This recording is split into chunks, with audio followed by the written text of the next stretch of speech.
The LA trip's been a work in progress. It's been something that we talked about for the last 2.5 years. Trips that we're able to take, whether it's international, whether it's across the United States, whether it's out west, south, wherever that is, I think it's just an experience that the guys get. Whether it's going to Costa Rica 3 years ago, or going to LA this year, or planning our next trips. Those are the trips that you remember over your college basketball career, right? Like, you don't get to go to Los Angeles every week and one, to see the area, be around that environment, to play good competition out there. There's good college basketball all over the United States. We left as late as possible, and then airlines pushing flights back, and we did everything that we could, that we felt like we put ourselves in a position to be successful. And we were going out there and we were playing two really good opponents, and we knew that leading into it, and we felt that we got there a little bit late on Thursday and we practiced late, and but we had prepared the previous 2-3 days beforehand.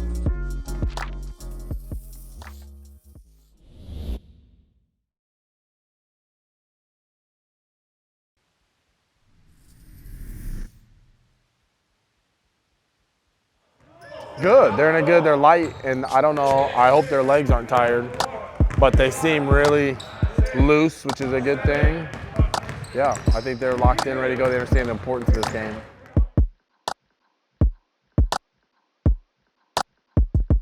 They're really good. They might be one of the better teams. They're going to win 20 games, I think.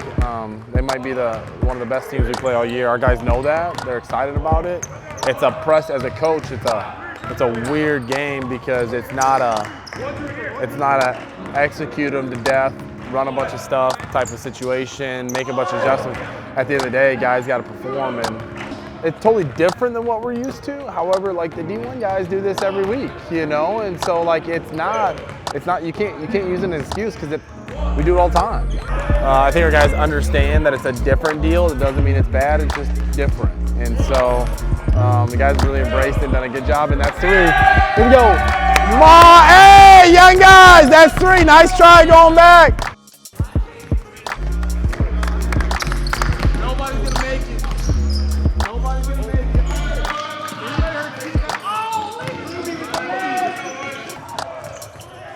it. Good, dang! Dang!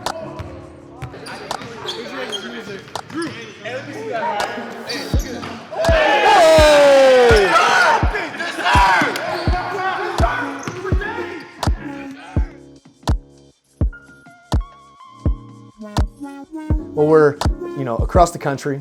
We're a 5-hour flight away from home. We try to keep it as normal as possible. We're creatures of habit as coaches. It helped that Griff's family lived 10 minutes from Kowloon, and so we were able to have our pregame meal. That created an experience that guys are going to remember, right? Like, we were playing games, we were foosball, we were ping pong, we were cornhole, everything that you could think of they had, and it was awesome, right?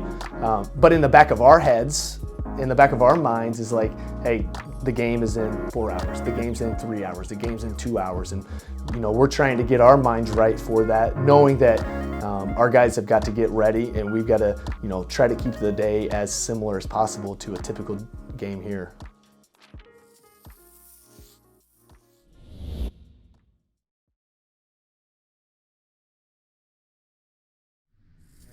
You don't know now. It's always like this game, you'll know how big this game is in March when you're on the board for an at-large bid if you need to be. And in March, it's going to be that game that puts us over the top, hopefully, to get us in the tournament, or it's going to possibly be that game that holds us out of a national tournament. They're just a really good team, well-coached team. High-level local kid transfers and that are really good. They got like a 3-headed monster in the sense that they got some really good players, and so both of us are going to look back on it and say, okay, this got us over the hump, or this got us believing, or this is a big-time win. It's going to be a big-time win for somebody tonight. Here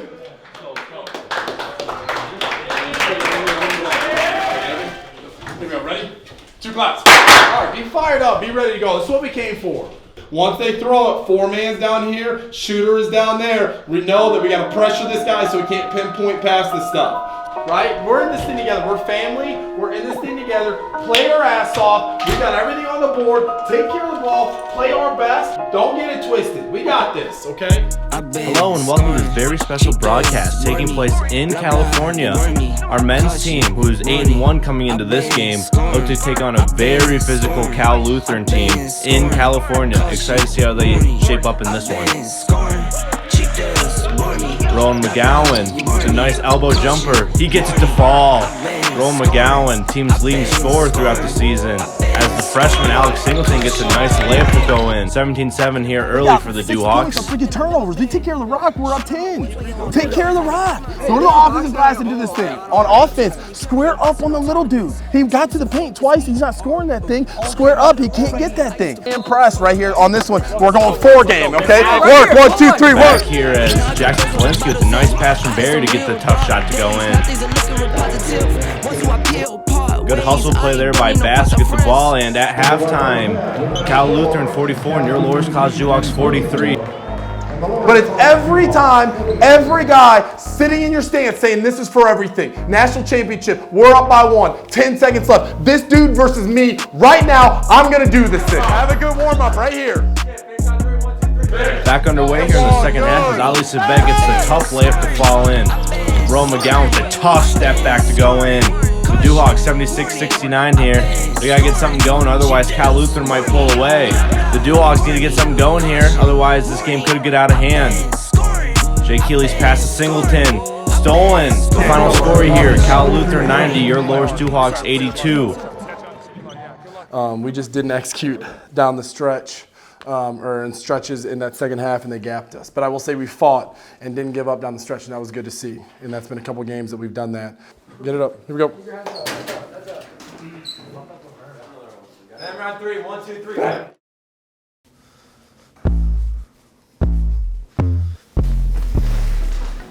3. So my name's Ali and I'm from Chicago, Illinois. I got started in basketball at a very young age. My mom put me in the sport when I was like 3 and just grew up playing it. It's kind of like the only thing I knew. Like I didn't play really any other sports growing up. Out of high school, I didn't get like as much look or as much love as I wanted to get. So I went to like the local JUCO that was right by my house, played there for 2 years, and then got in contact with Loras, and then talked with Coach Martin for a while. And they really just showed me how nice the campus was and how the program was, and I kind of fell in love. JUCO is kind of like a more individual thing, where it's different than D3, like everyone plays team ball. JUCO is more like, I'm trying to get mine, I'm trying to get out, I'm trying to get a scholarship. So my goals were just to make it out. Like I wanted to get out and find a school that I really like mess with. And I'm lucky I did, but a lot of guys don't get that opportunity. I went to Cali a year before, and I did the same thing with like my homeboys. And it was nice to do it with my team, and like everyone just got closer. Like we're all close, but we just got even closer. And I mean, I think this team's special. Like I said, like we all buy in so well. Like everyone's cool with each other. Everyone messes with each other. We're so unselfish. Like everyone will make that extra pass. It's just we're all in, and we all believe that we're as good as we think we are. So.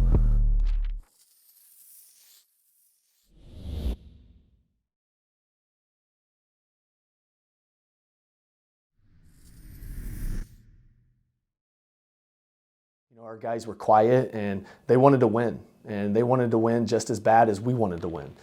But at the end of the day, that doesn't matter, right? And going into that Saturday morning practice after the game, it was good conversation. We felt like our guys were pretty locked in and hungry to improve, and that was a good sign for our team.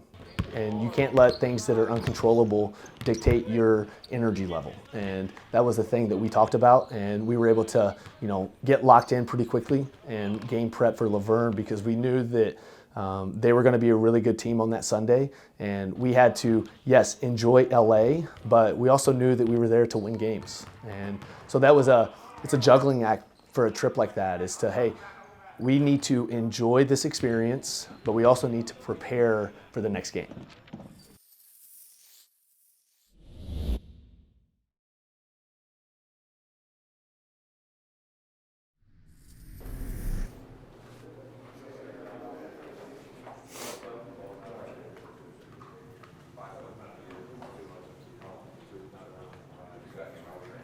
All right, we good? Here we go. Ready? 2 claps. All right. To be a championship team, we all know we got to take a step on that thing, right? That is what this game is about. Don't get it twisted. It is about the guys in this room, who we are as players, who we are as men. That carries past basketball. Let's get deep here, right? You work so hard for something in practice all the time. Your whole effing life. We got dudes coming back for their 5th year. You've done so much in basketball to get this opportunity. Guess what? It's going to carry over in life. You're going to work hard, get a job, relationships with your friends and families. Don't squander opportunities in life. Fellas, this game's about us. Go out there, set the tone. Make sure your mindset is in the right place so we can enjoy and celebrate in Cali. Let's go. Come on. Hello and welcome to the second game taking place in California for the Duhawks, as they're coming into this game 8-2 after they just lost that last game to Cal Lutheran, and they're looking to bounce back here against the University of Laverne. Excited to see how the Duhawks come out and play in this one.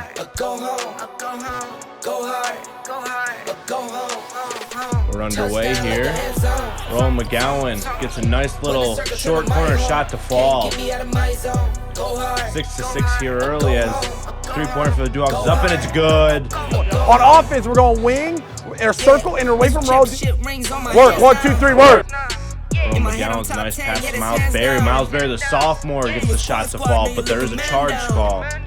Laverne with a nice little left-hand hook to go up there. Laverne misses the shot. Klinsky needs the rebound. Miles Berry pushing it, so there'll be a charge call. As Klinsky gets a tough finish over the smaller defender.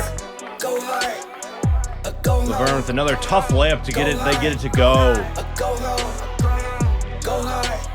Berry with the rebound, looking to push it in transition. At halftime, the University of Laverne Leopards 31, your Loras Duhawks 30. Excited to see what Coach Martin and the Duhawks have planned for the second half. Play as hard as you can. Basketball, we're better every spot, 1 through 20. If we play hard, we beat them by 30. Play your off. Let's go. Come on. Compete. Second half underway here as Griffin Clark pulls up for 3 and he drains it. Nothing's as Cole Navigado with the big two-hand finish. Another hustle play by the Duhawks as the three-pointer is up. It's good. Oh, if you don't get it, keep going out. You said a good one, Ro. You go on his back, but you got to hit a body first. The Healy might be open. They're not switching that crap. Work. 1, 2, 3, work. Hey, get a catch, Ro. Rowan McGowan gets an offensive rebound. The baby hooks up and good. Rowan McGowan doing it all for the Duhawks. Duhawks looking to pull away here against the University of Laverne, looking to enjoy this Cali stay after this game. Beating the University of Laverne 70-63 as the Duhawks improved to 9-2 on the season. And the Duhawks looking to stay their joy in Cali before heading back to Dubuque. Way to defend, way to stay together. That's all I got. Anything else, Scotty? Good job. Let's go.